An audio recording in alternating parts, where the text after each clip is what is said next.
موضوع الشخير موضوع ليه متخصصين، ليه متخصصين في تشخيص الشخير، متخصصين في علاج الشخير.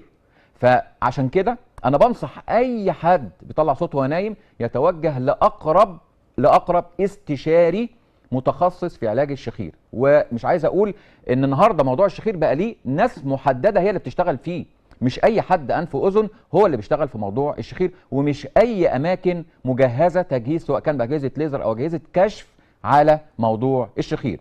الشخير كمان علاجه ايه؟ علاج النهارده الشخير ما بقاش زي زمان جراحات النهارده الشخير بيتعالج بطرق سهله جدا. ليه؟ عندنا اجهزه الليزر، عندنا اجهزه الراديو، كل العيادات المجهزه للشخير متجهزه بكل الاجهزه دي.